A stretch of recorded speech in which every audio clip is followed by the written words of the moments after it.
નમસ્કાર વિદ્યાર્થી મિત્રો, સામાજિક વિજ્ઞાનના પાઠ 15માં આર્થિક વિકાસ એટલે શું અને ઉત્પાદનના સાધનો, એની અછત અને યોગ્ય ફાળવણી, આ બધું જોયા પછી હવે ઉત્પાદિત જે સાધનો છે, જે ઉત્પાદન થયેલું છે એનું વિતરણ કરવાનું જે છે, એની વિતરણ પદ્ધતિઓ જે છે, ફાળવણીની જે પદ્ધતિઓ છે અલગ અલગ ક્ષેત્રમાં, એના વિશે આપણે ભણવાના હતા. ત્યારે તમને છેલ્લા એપિસોડમાં છે પૂરું કરતા પહેલાં એવું કીધું હતું કે 3 પદ્ધતિઓ છે: સમાજવાદી, બજારવાદી અને મિશ્ર અર્થતંત્ર. આછેરો કહી શકાય એવો તુલનાત્મક અભ્યાસ એ આપણે કર્યો હતો કે જે મૂડીવાદી પદ્ધતિ છે એમાં સરકારની સંપૂર્ણપણે ગેરહાજરી છે, મતલબ એનો કોઈ હસ્તક્ષેપ નથી. જ્યારે સમાજવાદી પદ્ધતિમાં આપણને ખ્યાલ છે કે એમાં એ સર્વે સર્વા અથવા તો તમામ ફાળવણી ક્ષેત્રો જે છે બધાના છે એ માલિક તરીકે સરકાર છે, ત્યાં કોઈ વ્યક્તિ કે પેઢી નથી. તો આ બંને સામસામેના છેડા છે, પણ તેમ છતાં એ બંનેમાં જે પરિસ્થિતિ નિર્માણ થાય છે એ પરિસ્થિતિમાં એકેય બજાર એવી નથી કે 100% છે એમાં સંતોષ મળી શકે. લાભાલાભની દ્રષ્ટિએ જોઈએ તો ઘણા બધા ફાયદા હોય છે, એ પ્રકારે એના ઘણા બધા નુકસાન પણ છે. અને એ બંનેની આવી કેટલીક નિષ્ફળતાઓના કારણે એ આપણે ત્રીજી પદ્ધતિ અસ્તિત્વમાં આવી, અને એ છે મિશ્ર અર્થતંત્ર. તો આ જે મિશ્ર અર્થતંત્ર છે દુનિયામાં આ જે છે એ લગભગ જગ્યાએ લગભગ દેશોએ એને સ્વીકાર્ય કર્યું છે. દુનિયાના એક પણ દેશ એવો નથી કે જ્યાં આજે 100% સમાજવાદી પદ્ધતિ અથવા તો 100% મૂડીવાદી પદ્ધતિ હોય. મતલબ આ બંને જે છે એના કરતાં વધારે સારા પ્રમાણમાં એ ફાળવણીની પદ્ધતિ તરીકે છે એને આપણે ઓળખાવી શકીએ. પણ હવે ખરેખર આ પદ્ધતિઓમાં પરિસ્થિતિ શું છે એને જો સમજવાનો પ્રયત્ન કરીએ તો સૌથી પહેલાં બજાર પદ્ધતિ.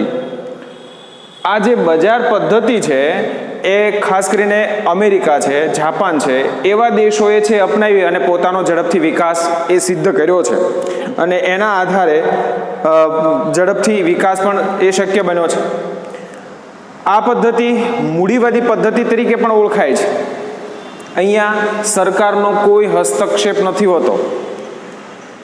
માલિક છે એ કોઈ વ્યક્તિ અથવા તો પેઢી હોઈ શકે, અને સ્વાભાવિક છે કે જ્યારે કોઈ વ્યક્તિગત માલિક હોય, કોઈ એક પેઢી માલિક હોય, ત્યારે એના છે એ લક્ષ્યાંકમાં જોઈએ તો કેન્દ્ર સ્થાને નફો હશે. મતલબ કયા ક્ષેત્રમાંથી, કયા ઉત્પાદનમાંથી વધુ મને નફો મળી શકે, નફાનું જે માર્જિન છે એ જેમાં વધારે પ્રમાણમાં હશે એનું ઉત્પાદન વિશેષ થશે, અથવા તો એ જ ઉત્પાદન કરવા તરફ એનું લક્ષ્ય રહેશે. સમાજ કલ્યાણ આ ઉત્પાદન થકી થવાનું છે, પણ પાયાની કે મહત્વની જે જરૂરિયાત છે એના ભાવ પ્રમાણમાં ઓછા હશે તો નફાનું પ્રમાણ પણ ઓછું હશે. તો એ તરફ દુર્લક્ષ સેવાય છે, જ્યારે આ તરફ છે એ વધારે ઉત્પાદન થાય એવું એ થતું હોય છે. બીજી એક મહત્વની બાબત એ છે કે અહીંયા છે એ ઉત્પાદન માત્ર એ મોજ શોખની વસ્તુનું થાય છે એવું નથી.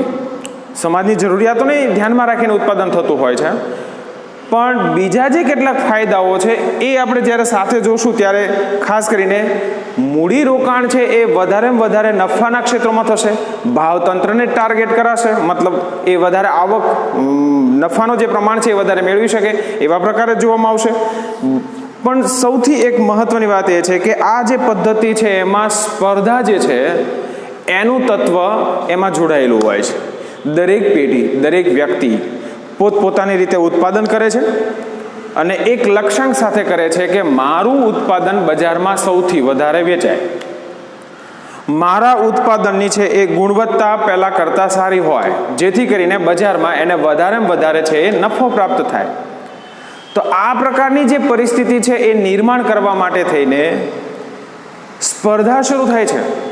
બીજો એક ફાયદો ગ્રાહક તરીકે એ થાય છે કે કોઈ એક કંપની કે કોઈ એક પેઢી કે કોઈ એક માલિક એ જે વિતરણ કરે છે ત્યારે ઓછામાં ઓછા કિંમત સાથે અને વધુ સંતોષકારક, મતલબ ગુણવત્તાયુક્ત વસ્તુ કેમ આપી શકાય. ગ્રાહક બજારમાં જશે ત્યારે એને ધ્યાનમાં લે છે કે સસ્તું અને સારું કયું હોય. બંને એક સાથે મળવું અઘરું છે, પણ તેમ છતાં એમાં જેટલા લેવલ સુધી જઈ શકાય એ તરફ જવાનો પ્રયત્ન થશે. તો ત્યારે એક સ્પર્ધા છે. જેને છુપા હાથનું કામ કહે છે. કારણ કે અહીંયા છે સરકાર તો છે ને કે એના ઉપર નિયંત્રણો રાખે. તો બજારમાં માનો કે કોઈ એક ઉત્પાદક છે એ પોતાની એક પ્રોડક્ટ તૈયાર કરે છે અને એ પ્રોડક્ટ બજારમાં મૂકે છે, પછી બીજા કોઈ એવી પ્રોડક્ટ ધરાવતા નથી તો એ તો મન ફાવે એવો ભાવ રાખશે. પણ જ્યારે બજારમાં એ પોતાની વસ્તુ મૂકે છે અને જો વધારે નફો લે છે તો બીજી કંપની તરત જ એના તરફ પ્રેરાશે અને એની જે પ્રોડક્ટ છે એ પ્રોડક્ટ પોતે બનાવવાનું. હા, જુદા નામથી હશે, કદાચ ગુણવત્તામાં તફાવત હશે, પણ તેમ છતાંય એ તરત બજારમાં મૂકશે અને બજારમાં આવવાના કારણે પહેલાંનો વિકલ્પ એ ગ્રાહકને મળી જશે. એટલે ત્યાં જો બહુ વધારે પડતો નફાખોરીનું પ્રમાણ હશે તો ગ્રાહક આ તરફ વળી જશે. એટલે પોતાએ પહેલાં એ છે એને ગ્રાહકની સંખ્યા ટકાવી રાખવા માટે થઈને નફાનું પ્રમાણ ઘટાડી મહત્તમ છે એ ગુણવત્તાયુક્ત વસ્તુ આપવાનો પ્રયત્ન કરવો પડશે. મતલબ આ એક સ્પર્ધા ચાલે છે અને એના કારણે જેટલી પ્રોડક્ટ છે એ વધારે ગુણવત્તાયુક્ત, વધારે સસ્તી એ કેમ બની શકે એવું દરેક કંપની, દરેક પેઢી, દરેક વ્યક્તિએ છે એ ધ્યાનમાં લેવામાં આવશે. એટલે સરકાર એના ઉપર નિયંત્રણ નથી મૂકતી કે બીજા કોઈ એવા પ્રકારના છે પગલાં લેવામાં નથી આવતા, પણ પોતાનું પ્રોડક્શન ટકી રહે, ગ્રાહક એ પોતા તરફ વળે એટલા માટે થઈને એ આવા પગલાઓ ભરવા પડતા હોય છે. એટલે છુપા હાથનું કામ, મતલબ કોઈ કહેતું નથી પણ આપોઆપ બજારમાં પોતાનું માર્કેટ ઊભું થાય કે ટકી રહે એટલા માટે થઈને આ બાબતોને ધ્યાનમાં રાખી અને એને કામ છે કરવું પડતું હોય છે. એટલે અદ્રશ્ય હાથ તરીકે એ એમાં ઓળખતા હોય છે. આ જે અર્થતંત્ર છે એમાં સરકારનો કોઈ હસ્તક્ષેપ નથી, બીજા કોઈ એવા ખાસ નિયંત્રણો નથી. ટૂંકમાં એવું સમજો કે ઉત્પાદક, વિક્રેતા અને ગ્રાહક આ બધાને છૂટ છે. એ બધાને જે ઉત્પાદક છે એને ઈચ્છા પડે, મતલબ જે ભાવતંત્રને લક્ષ્યમાં લઈને વધારે નફો મળે છે એવા પ્રકારનું છે ઉત્પાદન શરૂ કરશે. તો વિક્રેતા પણ એવી જ વસ્તુનું છે વેચાણ કરશે જેમાં પોતાને મહત્તમ નફો મળતો હોય. તો મહત્તમ નફો, મહત્તમ વળતર અને ગ્રાહક પણ છે એ જે પોતે ખર્ચ કરે છે એમાં મેક્સિમમ એને લાભ મળે એના માટેનું છે એ ખરીદી કરશે અથવા તો એ પરખ કરીને ખરીદી કરશે. એટલે બધાની સ્વતંત્રતા પણ જળવાય છે. તો આટલી બધી અનુકૂળતા હોવા છતાં એ કેટલીક એની મર્યાદાઓ છે. તો સૌથી પહેલા તો આપણે એના લક્ષણો જોઈએ કે એના લક્ષણો શું છે. તો બજાર પદ્ધતિના લક્ષણો, આ પદ્ધતિની ખાસિયતો જુઓ શું છે. એમાં સૌથી પહેલું ઉત્પાદનના સાધનોની માલિકી વ્યક્તિગત કે ખાનગી હોય છે. સરકાર કોઈ પ્રાઇવેટ એકમને કે કોઈ વ્યક્તિગત જે વ્યક્તિ છે એને એ જવાબદારી સોંપે છે, મતલબ એને છૂટ આપે છે કે તમે આવા પ્રકારનું ઉત્પાદન કરી શકો છો અથવા તો તમે આ પ્રકારે કામ કરી શકો છો. પછીથી સરકાર જે પ્રોડક્ટ તૈયાર થાય છે એના ઉપર ટેક્સ વસૂલી શકે છે, પણ ઉત્પાદન શું છે, કેવા પ્રકારનું છે એ બધા ઉપર એક ખાસ હસ્તક્ષેપ નથી કરતા. યાદ રાખો કે અહીંયા છે એ પ્રતિબંધિત વસ્તુઓની વાત નથી. આખા દેશમાં છે એ દારૂ ઉપરની કોઈ એવી ખાસ પાબંદી નથી. બીજા એક બિહારને તેમ લગાવ્યું, પણ હવે આપણે આપણી ગુજરાત સાથે જોઈએ તો એ બધી જગ્યાએ છૂટ છે, પણ ગુજરાતમાં દારૂબંધી છે એટલે એ પ્રતિબંધિત છે. તો અહીંયા કોઈ કંપની છે એનું ઉત્પાદન નહીં કરે. એટલે એ એક બાબત અપવાદ છે. બાકીની જે બાબતો છે એમાં એ કોઈ સરકાર હસ્તક્ષેપ નથી કરતી. એટલે એક સ્વતંત્ર એકમ સ્વતંત્ર રીતે પોતાનું છે ઉત્પાદન એ કરી શકે છે. બજાર પદ્ધતિમાં આર્થિક પ્રવૃત્તિમાં છે એક કેન્દ્રમાં સૌથી મહત્વની બાબત એ છે કે નફો જ હોય છે. ભાવતંત્રને ધ્યાનમાં લેવાય છે કે ભાઈ હું પંખો જો ઉત્પાદન કરું અને એમાં મને 100 કે 150 રૂપિયા છે મળવાના છે, તો કુલરમાં છે મને 500-700 રૂપિયા મળવાના છે, તો એસીમાં છે મને 1500-2000 મળવાના છે, તો કંપની શાનું ઉત્પાદન કરશે? પેલા 2000 મેળવવા માટે થઈને 100 રૂપિયા હોય તો 20 પંખાના ગ્રાહક ગોતવા પડે, એના બદલે એસી વાળો એક મળે એટલે કામ થઈ ગયું. તો કંપની હંમેશા એ વધારે નફાનું પ્રમાણ હશે ને એ ઉત્પાદન શરૂ કરશે. યાદ રાખજો કે છેલ્લે ગેરલાભ શું છે એ પણ આ બાબત સાથે જોડાતા જશે. તો વધારે નફાનું પ્રમાણ હશે એવી વસ્તુનું ઉત્પાદન કરશે. એટલે એસીનું ઉત્પાદન કર્યું તો સામાન્ય માણસને ગરમ હવા મળે એવો પંખો નહીં મળે. ઉનાળામાં એ ગરમ હવા ફેંકવાનો છે અને ઓલો ઉનાળામાં ઠંડી હવા ફેંકવાનો છે. તો કહેવાનો મતલબ એ છે કે સામાન્ય માણસની જરૂરિયાતને નજરઅંદાજ કરાય છે અને મોજશોખની વસ્તુને છે પ્રાધાન્ય આપે છે. હંમેશા જે વસ્તુઓ છે, પ્રોડક્શન છે, એમાં મોજશોખના જે સાધનો છે ને એમાં સૌથી વધારે નફાનું પ્રમાણ હોય છે. ઉત્પાદન કરતાં એનો ભાવ પણ વધે છે. અલબત્ત સરકાર એના ઉપર ટેક્સ પણ એ વધારે રાખતી હોય છે. તો એ વધારે ઉત્પાદન થાય છે નફાનું પ્રમાણ હોવાના કારણે. એટલે સામાન્ય માણસને છે એ મુશ્કેલી પડતી હોય છે. ગ્રાહકોને પસંદગી કરવાની એક વિશાળ તક મળે છે. આજે પણ તમે બજારમાં જાઓ તો કોઈ પણ વસ્તુ ખરીદવા જાઓ છો ત્યારે કોઈ એક વસ્તુ ખરીદવાની છે, એમાં કેટલી બધી વેરાયટીઓ એ તમારી સામે હાજર કરે છે. તમે કન્ફ્યુઝ થઈ જાઓ છો. ફ્રીજ છે તો એ ઘણી બધી કંપની બનાવે છે, 2 વ્હીલર છે, 4 વ્હીલર છે, કેટલી બધી કંપનીઓ છે, બધાની એક અલગ અલગ પ્રકારની ગુણવત્તા છે. અને એમાંથી તમારે સૌથી વધારે વળતર કઈ કંપનીમાં આપશે અથવા તો કયા વસ્તુમાંથી જે પ્રાપ્ત થાય છે એ વસ્તુ પર પસંદગી ઉતારો છો. માની લો કે છે એ 4 વ્હીલર કે 2 વ્હીલર કોઈ એક જ કંપની બનાવતી હોત તો બીજો ઓપ્શન તમારી પાસે ન હોત. પણ આજે તો ઘણી બધી કંપનીઓ 2 વ્હીલર બનાવે છે, એટલા માટે થઈને તમે અલગ અલગ કંપનીની જે બાઇક છે એમાં ચેક કરશો કે માઇલેજ શેમાં છે વધારે, એન્જિન વધારે તાકાતવર શેમાં છે, આવા પ્રકારની ફેસિલિટી છે કે નહીં. એમાંથી વધારેમાં વધારે તમારું જે રોકાણ છે 70,000 કે 80,000નું તમે બાઇક લેવા જાઓ છો તો એ 80,000 રૂપિયામાં સૌથી વધારે ફેસિલિટી ગુણવત્તાયુક્ત કઈ વસ્તુ છે એને તમે ખરીદી કરશો. તો આ તક તમને આ અલગ અલગ પેઢી હોવાના કારણે, અલગ અલગ કંપની હોવાના કારણે બજારવાદી તંત્રમાં છે પ્રાપ્ત થાય છે. એ આપણને એક બહુ મોટો ફાયદો છે. સરકારનો છે કોઈ જાતનો હસ્તક્ષેપ એમાં નથી હોતો, એટલે કોઈ નિયંત્રણો નથી કે તમે આવા પ્રકારનું જ ઉત્પાદન કરી શકો અથવા તો આ જ ઉત્પાદન કરો. એટલે કંપની છે કે પેઢી છે કે વ્યક્તિ છે પોતાને જે વધારે નફો આપતી હશે, વધારે વળતર આપતી હશે, પોતાના વધારે ગ્રાહકો મેળવી શકે એને ધ્યાનમાં રાખીને ઉત્પાદન કરશે. ઉત્પાદનના સાધનોની ફાળવણી નફા આધારિત છે, હંમેશા થતી હોય છે. આર્થિક નિર્ણયો ભાવતંત્રને આધારે લેવાય છે. માર્કેટમાં જે ભાવ ચાલે છે, યાદ રાખો કે અહીંયા પહેલી એક બાબત સમજી લઈએ કે કોઈ એક પ્રોડક્ટ છે, તમે એવું ઘણીવાર સાંભળ્યું છે કે આર્થિક વહીવટ બહુ મોટા તમારે કરવાના નથી હોતા, પણ મોટા ભાગે છે એવું સાંભળ્યું છે કે હમણાં ભાવ વધારો થયો છે અથવા તો ભાવ સ્થિર છે અથવા તો હમણાં એના ભાવ ઘટી ગયા છે.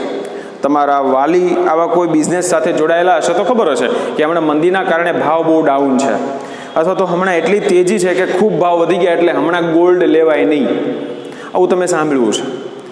તો આ છે એ મોટા ભાગે કયા ઉત્પાદનમાં સૌથી વધારે નફો મળે એમ છે, કોઈ કંપની નવી શરૂ કરવાનું છે તો એ પહેલાં એ વિચાર છે કે અત્યારે ભારતમાં કઈ પ્રોડક્ટનો ભાવ વધારે છે, શેમાં નફાનું પ્રમાણ વધારે છે, આવનારા સમયમાં કેમાં ભાવ વધી શકે છે, એ બધાને ધ્યાનમાં રાખી અને ઉત્પાદક જે છે એ પોતાનું મૂડીરોકાણ ત્યાં કરશે, જેથી કરીને એનું જ્યારે ઉત્પાદન શરૂ થાય ત્યારે બજારમાંથી સૌથી વધારે નફો લઈ શકે.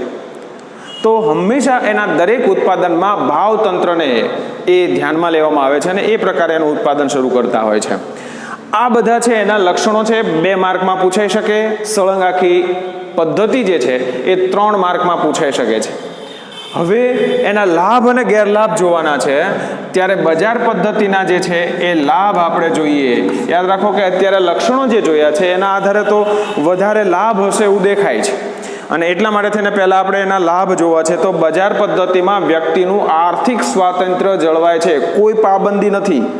ગ્રાહક તરીકે તમે બજારમાં જાઓ છો ત્યારે તમે કોઈ એક મોબાઈલ ખરીદવા જાઓ છો તો મોબાઈલ છે તમે એ કોઈ એક જ દુકાને જઈને સીધા ફટ લઈને યા નથી આવતા. શું કામ? તો કે બીજી જગ્યાએ તમારા મિત્ર વર્તુળમાં બીજા કોઈ જાણકાર હોય વ્યક્તિને પૂછો છો કઈ કંપનીમાં જવું, કઈ કંપનીના કયા મોડલમાં જવું અને એ ક્યાંથી ખરીદવું, એ કેવા પ્રકારની ફેસિલિટી છે, આ બધી જ બાબતો પહેલાં તમે જાણી લો છો. અને હવે તો ઓનલાઈન આ બધી છે એક સિસ્ટમ શરૂ થયા પછી તો ગ્રાહક તરીકે તમે એટલા જાગૃત બની ગયા છો કે જ્યારે કોઈ શોપ ઉપર જાઓ છો ત્યારે ત્યાંનો કોઈ દુકાનદાર કે વિક્રેતા જે છે એ તમારી સાથે આની ડીલિંગ કરતો હોય ત્યારે તમે એને કેટલીક બાબતો કહેતા હોય છે, આ તો આટલામાં મળે છે. મતલબ એક પ્રકારની છે એ આર્થિક સ્વાતંત્ર્ય તમને છે એ તમારા પૈસા ક્યાં ખર્ચવા, કેટલા પ્રમાણમાં ખર્ચવા, વધારે વધારે વળતર ક્યાંથી લેવું, આ બધી જ બાબતોમાં કોઈ એક કંપની નહીં પણ એવી અનેક કંપનીઓ, કોઈ એક મોડલ નહીં અનેક મોડલ, એટલે તમારી પાસે એક પસંદગીનું છે એ વિશાળ પેલું છે એ ક્ષેત્ર પ્રાપ્ત થાય છે. એટલે આર્થિક સ્વાતંત્ર્ય એટલું છે કે તમારા ઉપર કોઈ જાતનું પ્રેશર પણ નથી કે તમારે આ જ ખરીદવું અથવા તો તમે આ જ ખરીદી શકો, અથવા સરકારે જ એટલી મંજૂરી આપતી હોય કે આટલાથી વધારે નહીં મળે કારણ કે આટલા જ દેશને પરવડે એમ છે, એવું કશું જ નથી. તમે ઈચ્છો લાખ રૂપિયાનો ફોન ખરીદી શકો છો, તમે ઈચ્છો તો 4500નો ખરીદી શકો છો. અને આ રેન્જ જે છે એ રેન્જની વચ્ચેના કેટલાય મોડલના આવી જશે મોબાઈલના. તો તમે કોઈ પણ એ પ્રકારે તમારું આર્થિક સ્વાતંત્ર્ય છે એમાં એ જળવાઈ રહે છે. ઉત્પાદનના સાધનોનો મહત્તમ અને કાર્યક્ષમ ઉપયોગ થાય છે. સૌથી વિશેષ મહત્વની બાબત આ છે. સરકારી એકમ બધા છે એ નકામા છે એવું નથી, સરકારી એકમ જ મહત્વના છે. હમણાં કોરોનાના સમયમાં આપણે જાણીએ છીએ કે સૌથી વધારે સરકારી એકમોએ કામ કર્યું છે. ત્યારે એ સ્વાભાવિક છે. પણ એક સામાન્ય રીતે એવું હોય છે કે જ્યારે નફાનો માલિક વ્યક્તિ નથી હોતી અથવા તો પેઢી નથી હોતી ત્યારે એ સંભવ છે કે એમાં થોડોક વ્યય થવાની શક્યતાઓ છે. જ્યારે પ્રાઇવેટ કોઈ કંપની છે તો એ પ્રાઇવેટ કંપની પોતાના સમયનો પૂરતો ઉપયોગ કરશે. હા, વળતર પણ પૂરતું જ આપે છે, કેટલીક કંપનીઓ કદાચ એવું બની શકે, પણ સમયનો પૂરતો ઉપયોગ લે છે અને જે કંઈ પ્રોડક્ટ તૈયાર કરે છે એમાંથી જે કચરો વધે છે એ કચરાને તે ફરી પાછું કયા ઉપયોગમાં લઈ શકાય એવા પ્રકારે એનો ઉપયોગ કરી અને ફરી પાછું એમાંથી કોઈ પ્રોડક્ટ બનાવી અને વેચાણ કરતા હોય છે. એટલે મહત્તમ એનું વળતર એ મેળવતા હોય છે. કર્મચારીને પગાર આપે છે તો કર્મચારી પાસેથી એટલા જ વળતરનું એ કામ પણ મેળવે છે. તો કર્મચારીથી લઈને જે સંસાધનોનો વપરાશ થાય છે એનાથી લઈને યંત્રો જે છે, કેટલીક કંપનીઓ એવી હોય છે કે દિવસ અને રાતની શિફ્ટ ચાલુ હોય, જેણે મૂડી રોકાણ કર્યું છે એમાંથી મહત્તમ એ ઉત્પાદન મેળવી શકાય. સમયની કોઈ પાબંદી નથી હોતી. કંપનીને પરવડે ત્યાં સુધી છે એ સંખ્યાબળ પણ વધારી શકે છે.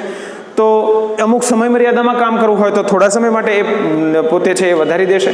આ પ્રકારે છે એક સ્વતંત્ર નિર્ણય, કારણ કે જ્યારે સરકાર હસ્તક બને છે ત્યારે એણે આખા દેશને અથવા તો જે તે સ્ટેટ પૂરતું વિચારવું પડે છે અને એ વિચારે પછી બધી જગ્યાએ કેમ અમલ થશે એનું છે એનું આયોજન કરે છે. ત્યારે થોડીક કોઈક જગ્યાએ સારું તો કોઈક જગ્યાએ નુકસાન પણ થતું હોય. જ્યારે પ્રાઇવેટ પેઢીને આ કશું નડવાનું નથી, એ પોતાની પ્રાઇવેટ પેઢી પૂરતું જ વિચારવાનું છે. એટલે ત્યાં એ સારા પરિણામો પણ મેળવી શકે છે અને ઝડપથી કામ પણ છે એ કરી શકે છે. તો એના કારણે છે એને મહત્તમ એ ઉત્પાદન હાંસલ એ કરતા હોય છે, મેક્સિમમ વળતર છે એ મેળવતા હોય છે. અર્થતંત્રમાં સતત નવા સંશોધનો થતા રહે છે, જેના કારણે આર્થિક વિકાસને ગતિ મળે છે. તમે એવું જોયું હશે કે કોઈ એક કંપની છે એ કાર બનાવે છે તો એ કારમાં સતત 1, 2, 3 વર્ષમાં છે એ એક નવું મોડેલ આવે છે. મોબાઈલ તમે કોઈ વાપરો છો તો એ જ કંપનીનો જે તમે મોડેલ લીધો છે એમાં જ ફરી પાછું અપડેટ થાય છે. એક માનસિક રીતે વિચારીએ ને તો કોઈ પણ એકને એક પ્રકારની વસ્તુ જો આપણે વાપરા કરીએ ને તો એનો તુષ્ટિગુણ ઘટી જાય છે. મતલબ એમાંથી જે સંતોષ મળે છે ને એની માત્રા ઘટી જાય છે. એટલે એ વધે ત્યારે જ જો એમાં કંઈક નવીનતા હોય. અને કંપની હંમેશા એ ધ્યાનમાં રાખતી હોય છે કે એ ગ્રાહક છે પોતાના તરફ આકર્ષાઈ રહે અને પોતે જે કંઈ પ્રોડક્ટ આપી છે એમાં વધારેમાં વધારે વળતર કે વધારેમાં વધારે ફેસિલિટી એને મળતી રહે તો જ એ કંપની સાથે જોડાયેલો રહેશે. એટલે સતત વધારે સારું બીજી કંપની જે આપે છે એના કરતાં વધારે સારું ઓછા પૈસામાં અમે કેમ આપી શકીએ, એની એક સ્પર્ધા હોય છે. અને એ સ્પર્ધાના કારણે જે વસ્તુ છે એમાં સતત સંશોધન થતા રહે છે. અને વધારે સારું શું છે, વધારે સારું કેમ બનાવી શકાય. જૂની કોઈ સ્કૂટર લઈને તમે જોશો તો હવે 35-40ની એવરેજ આપતું છે, આજે 75-80ની એવરેજ આપે છે. તો આ સંશોધનના કારણે શક્ય બન્યું છે. પેલું જે છે એ કંપનીએ જ બનાવ્યું છે અને એની જ કંપનીનું આજનું બાઇક તમે જુઓ તો અપડેટ થયું છે. તો સતત એક સ્પર્ધા ચાલે છે અને એના કારણે છે એ વધારે સારી વસ્તુ વધારે પ્રમાણમાં આપણને પ્રાપ્ત થાય એવા પ્રયત્નો થતા હોય છે.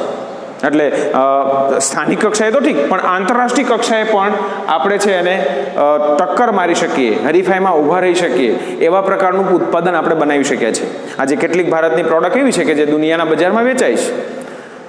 તો એ સ્વાભાવિક છે કે એની ગુણવત્તા આંતરરાષ્ટ્રીય કક્ષાએ જે એ યોગ્ય હોય તો જે ત્યાં સુધી પહોંચી હોય. તો આ કક્ષા સુધી પહોંચવાનું બળ એ અહીંયાથી પ્રાપ્ત થાય છે. કારણ કે ત્યાં પ્રાઇવેટ જે કંપની છે, પેઢી છે, એ પોતાની પ્રોડક્ટ વધારે ગુણવત્તાયુક્ત, વધારે માર્કેટ પ્રસરે તો જ એના નફાનું પ્રમાણ વધવાનું છે, તો જ એનું કદ વિસ્તારી શકવાના છે. એટલે સતત આવા પ્રકારની પ્રક્રિયા એ શરૂ રહે છે અને સ્પર્ધાના કારણે એ ગુણવત્તાયુક્ત ગ્રાહક તરીકે છે લાભ લઈ શકાય છે. પહેલાંની જે પ્રોડક્ટ છે એના કરતાં વધારે સારું કેમ બની શકે એ જ્યારે સંશોધન સતત ચાલુ રહે ત્યારે ગ્રાહક તરીકે મને અને તમને જેનો સીધો ફાયદો થવાનો છે. આ થોડી ઘણી રકમ વધી શકે પણ એની સાથે એના ફાયદા પણ, બેનિફિટ પણ હશે. તો એ એક પરિસ્થિતિ છે એ સારી નિર્માણ થાય છે. યાદ રાખો કે આટલી બધા છે એના ફાયદાઓ હોવા છતાંય એ પૂર્ણ નથી. એની પણ કેટલીક મર્યાદાઓ તો છે જ. હવે એ મર્યાદાઓ શું છે એને આપણે સમજવી છે.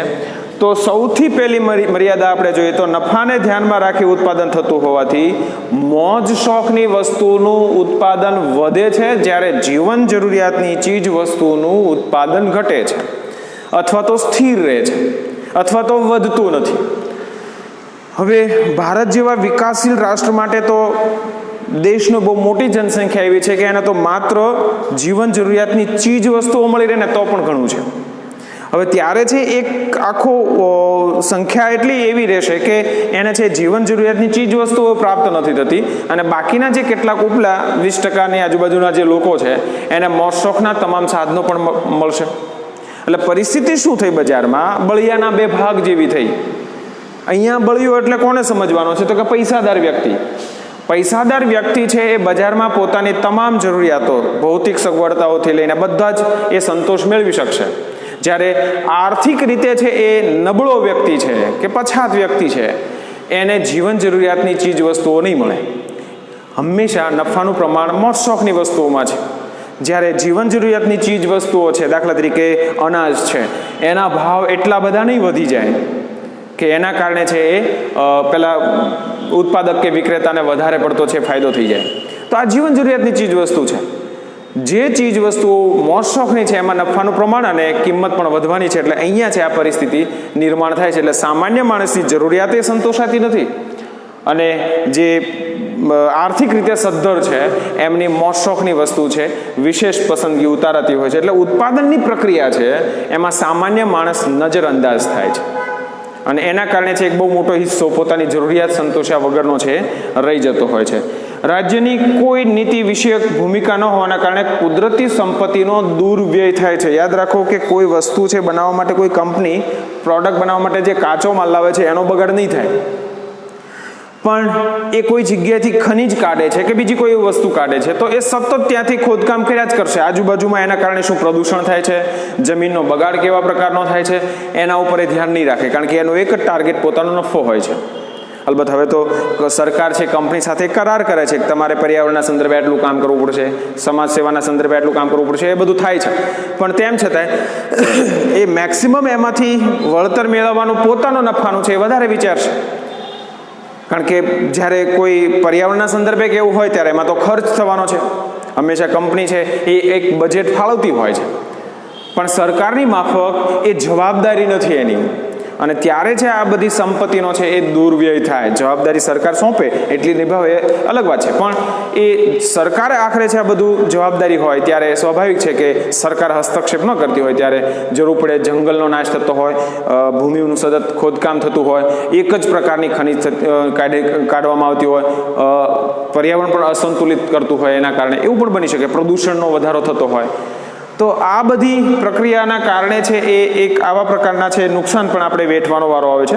ગ્રાહકોની બજાર વિશેની અજ્ઞાનતાને કારણે એમનું શોષણ પણ થઈ શકે છે. સ્વાભાવિક છે કે તમે જ્યારે કોઈ બજારમાં વસ્તુ ખરીદવા જાઓ છો, એ વસ્તુ ખરીદવા જાઓ છો ત્યારે માની લો કે તમે મોબાઈલ લેવા જાઓ છો, ત્યાર પહેલાં તમે નેટ ઉપર હવે સર્ચ કરી લો છો કેટલી સગવડતાઓ છે એમાં, એની કિંમત શું છે, ઓનલાઈન ઘરે મગાવીએ તો શું કિંમત પડે છે, આ બધું જ. પણ માનો કે તમને મોબાઈલ યુઝ કરો છો, વાપરો છો, પણ એની અંદરની જે ફેસિલિટીઝ છે એના વિશે બહુ ખબર નથી પડતી, તો તમે પહેલું કામ કયું કરશો? તો કે મોબાઈલનો જાણકાર તમારા સંબંધી કે કોઈ મિત્ર છે એને પૂછશો.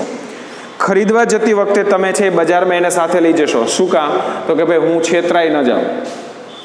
કાપડ લેવા જાઓ છો તો પણ તમને છે સારું કાપડ છે એવું કહીને સરસ વાતો કરીને તમને પકડાઈ દેવામાં આવે, તમે વાપરો ત્યારે ખબર પડે કે આ તો ખોટમાં ગયો. તો આ પ્રકારે આપણે છેતરાઈએ નહીં એટલા માટે કોઈ એના નિષ્ણાત વ્યક્તિને, જાણકાર વ્યક્તિને સાથે લઈ જઈએ છીએ, જેથી કરીને તત્કાલ પૂરતો તો આપણને એવું લાગે છે કે હું નહીં છેતરાયો હોઉં. પણ આવું કેમ થાય છે? તો કે આપણે ત્યાં ઓરિજિનલ અને ડુપ્લિકેટ વસ્તુ બજારમાં બધી સાથે ચાલે છે. એમાંય તે પાછું કંપની પોતાની ઓરિજિનલ બજારમાં મૂકે છે ત્યારે એ બજારમાં આવતી બીજી કંપનીની વસ્તુ એ એના કરતાં ચડિયાતી હોઈ શકે. પ્રારંભિક તબક્કે આપણને એની કિંમત વધારે લાગે છે અને બીજી કંપની છે એની વસ્તુ સસ્તી લાગે છે, પણ સરવાળે પેલી જે વધારે કિંમતી છે કદાચ ચડિયાતી સાબિત થાય, સસ્તી લઈને વહેલી તકે એનો નાશ થાય, તો ઓલી મોંઘી લઈને લાંબો સમય છે ટકી શકે. ત્યારે આ બધા જ સમીકરણોને ચેક કરવા પડે છે, અને ત્યાર પછી આપણે ખરીદી કરી શકીએ છીએ. ત્યારે એક ગ્રાહક તરીકે બજારમાં આટલી બધી વિશાળતા હોવાના કારણે, આટલી બધી છે એ વેરાયટી હોવાના કારણે ઘણી વખત એવું બને છે કે આપણે કન્ફ્યુઝ થઈ જઈએ અને યોગ્ય વસ્તુ જે ખરીદવાની છે એના બદલે કંઈક જુદું પસંદ થઈ જાય. બીજી એક પરિસ્થિતિ એ ઊભી થતી હોય છે કે કંપની છે એ પોતાનું મેક્સિમમ પ્રાઇસ ઉપર લગાવી દે છે, અને મેક્સિમમ પ્રાઇસ લગાવ્યા પછીની કોઈ કંપની છે એ વધારે હવે કોઈ અમદાવાદમાં કે ભાવનગરમાં કોઈ પ્રોડક્ટ તૈયાર થાય છે તો એને કેરલા સુધી, અસમ સુધી કે કાશ્મીર સુધી જે પ્રોડક્ટ પહોંચે છે ત્યાં સુધીનો પરિવહન ખર્ચ પણ ઉમેરેલું હોય છે, વિદેશનું અલગથી હોય છે. તો એ અહીંયા સુધી છે પહોંચે છે તો અમદાવાદથી ભાવનગર આવવામાં પરિવહન ખર્ચ એટલો નથી થવાનો. તો એના બદલે છે એ તમને રિટેલર છે એના કરતાં સસ્તું આપી શકે છે, પણ એના કરતાં છે એ તમને વધારે મોંઘું મેક્સિમમ પ્રાઇસ પૂરી વસૂલે છે, અથવા તો એની ગુણવત્તા સાથે બાંધછોડ કરે છે, અથવા તો આઉટ ઓફ ડેટ વસ્તુ તમને પકડાવી દે છે. આવા પ્રકારની ઘણી બધી એ સમસ્યાઓ આવી શકે છે અને એના માટે થોડુંક આપણે સજાગ પણ રહેવું પડે છે. ત્યાર પછી સંપત્તિ અને આવકનું કેન્દ્રીકરણ થવાની આવકની અસમાનતા વધી જાય છે. કંપનીનો જે માલિક છે એમાં સૌથી વધારે આવક એ થતી હોય, નફાનો મેક્સિમમ હિસ્સો એ પોતે લઈ જાય છે. એટલે એની આવક છે એમાં કામ કરનારા કર્મચારી કે બીજા જે આજુબાજુના લોકો છે એની સાથે જોડાયેલા છે કે પછી અન્ય લોકોની વાત કરીએ તો એના કરતાં આવકનું પ્રમાણ ખૂબ મોટું હોય છે. પરિસ્થિતિ એ ઊભી થાય છે કે જે આર્થિક અસમાનતા છે આના કારણે વધે છે. નફા લેનાર જે વ્યક્તિ છે, માલિક જે છે, વધારે છે ધનાઢ્ય થતો જાય છે, જ્યારે એની સાથે કામ કરનારો વ્યક્તિ વધારે કંગાળ બનતો જાય છે. અને એ પરિસ્થિતિમાં છે એ આર્થિક સમાનતા જળવાતી નથી, જેના હાથમાં સંપત્તિનું કેન્દ્રીકરણ થતું જાય છે. મહત્તમ વળતર, મહત્તમ નફો એ લેવાના કારણે આર્થિક સદ્ધર બનતો જાય છે, જ્યારે એની સાથે જોડાયેલા કેટલાક લોકો છે આર્થિક રીતે છે એની સદ્ધરતા એ મેળવી શકતા નથી. એટલે એક આર્થિક સત્તાનું કેન્દ્રીકરણ ત્યાં થતું હોય એવું લાગે છે, એનું વિતરણ એ થવું જોઈએ, નથી થતું. ત્યાર પછી છેલ્લો જે છે એ ગેરલાભ જોઈએ તો ઇજારાશાહી, આર્થિક અસ્થિરતા, મજૂરોનું શોષણ, આ બધું એમાં થાય છે. ઇજારાશાહી, ઇજારો એટલે પોતાનો એક વર્ચસ્વ એવું સમજી લો. બજારમાં આજે તમે કોઈ વસ્તુ ખરીદવા જાઓ છો તો તમારા માઇન્ડમાં એક પહેલેથી જ ક્લિયર છે કે જો ફોન લેવો છે તો એપલ લેવો છે, એલઈડી લેવું છે તો સોનીનું એલઈડી લેવું છે. તમે બીજા પણ નામ એમાં સેટ કરી શકો છો, એવું જરૂર નથી કે આ છે. શું કામ? તો કે એક બ્રાન્ડ છે, એક મોટું નામ છે. હવે એના કરતાં સંભવ છે કે જે એપલનો ફોન છે એના કરતાં અથવા તો એના જેવી જ ફેસિલિટી એ બીજી કોઈ કંપની આપતી હોય. સોનીનું જે એલઈડી છે એના જેવી જ બીજી ફેસિલિટી એ બીજી કોઈ કંપની આપતી હોય. પણ હવે તમારો ત્યાં એક ઇજારો બની ગયો છે અને તમે જ્યારે માર્કેટમાં તમારો સિક્કો ચાલે છે ત્યારે તમે વધારે નફો લેવાનો છે પ્રયત્ન કરશો. એના કારણે છે એ કિંમતમાં જે છે ને તફાવત ખૂબ મોટો હોય છે અને તેમ છતાંય એ લોકો એ જ ખરીદે છે. અને એ ખરીદતા હોવાના કારણે બીજી જે પ્રોડક્ટ બજારમાં આવી રહી છે અથવા તો બીજી કંપની જે બજારમાં આવી રહી છે એના તરફ લોકો દુર્લક્ષ સેવે છે. એટલે શરૂઆતના પ્રારંભિક તબક્કામાં જે કંપનીને વધારે મુશ્કેલીનો સામનો કરવો પડે છે અને એ પરિસ્થિતિમાં સૌથી વધારે ભવિષ્યમાં એ ગ્રાહક તરીકે આપણને જ નુકસાન થવાનું છે. તો આ પરિસ્થિતિ છે ઊભી થાય છે. મતલબ એક ઇજારાશાહી, મતલબ કોઈ એક કંપની છે, સોની કંપની છે તો માર્કેટમાં બસ એના જ એલઈડી ચાલે. બીજા સારા એલઈડી હોવા છતાંય, ગુણવત્તાયુક્ત હોવા છતાંય, એ ઓછી કિંમતમાં આપતા હોવા છતાંય ખરીદી પહેલાંની થાય છે.